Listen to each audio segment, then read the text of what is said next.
السلام علیکم ورحمۃ اللہ وبرکاتہ۔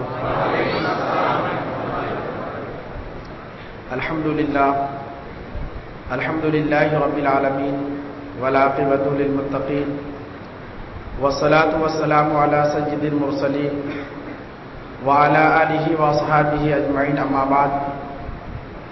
قال اللہ تعالی فی القرآن المجید والفرقان الحمید: اعوذ باللہ من الشیطان الرجیم، بسم اللہ الرحمن الرحیم۔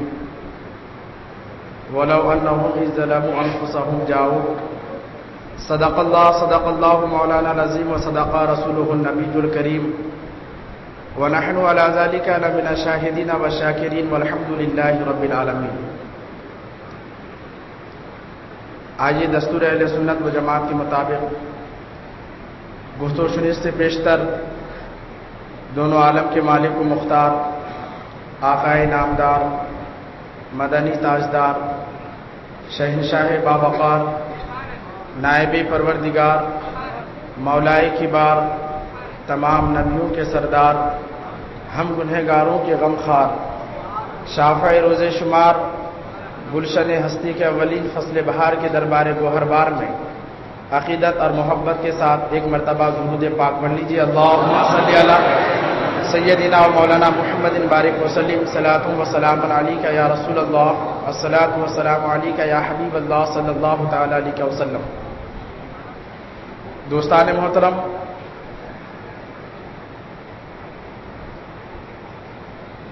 سعودی مفتی نے جو فتویٰ دیا ہے بہت اچھا کیا ہے، کیونکہ پہلے وہ اپنے کتابوں میں لکھتے رہے سرکار کے خلاف گستاخیاں، تو جو لوگ صلح کلی کے اور جن کا مذبذب عقیدہ تھا ماننے کے لیے تیار نہیں ہوتے تھے کہ یہ علماء اہل سنت و جماعت کی سازش ہے کہ وہ لوگ لکھے نہیں، اپنی طرف سے لکھ دیے ہیں، وہ لوگ اس طریقے سے کہتے نہیں۔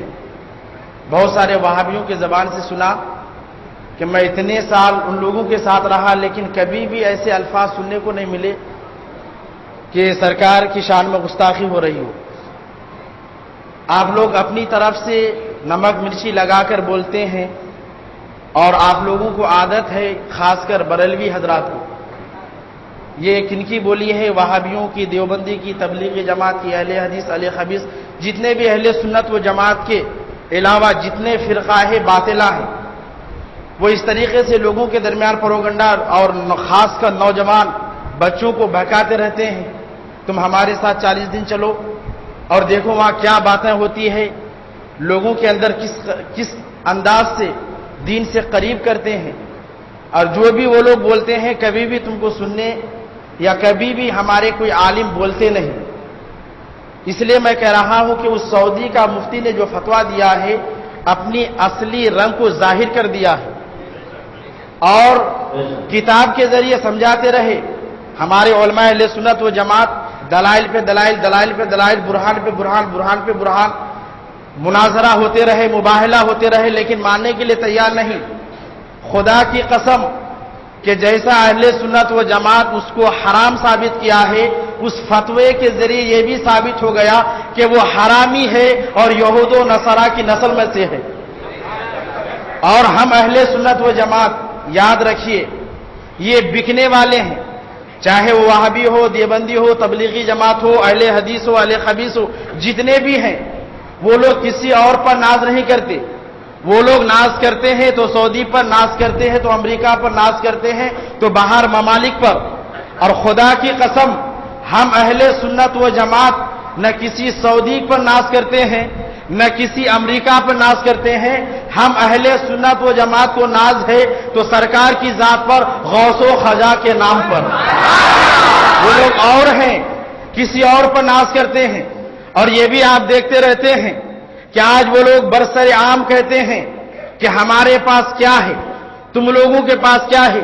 خاص کر نوجوان نسل کو وہ لوگ اس طریقے سے کیچ اور اپنے طرف اور لوگوں کو دین سے پھرانے کے ایسے ایسے منصوبے بناتے ہیں، ایسے ایسے کارنامے وہ لوگ انجام دیتے ہیں کہ کم پڑھا لکھا ان کے باتوں میں آ جاتا ہے، متاثر ہو جاتا ہے، نہ جانے کیسے کیسے انداز پر، چاہے وہ یونیورسٹیاں ہو،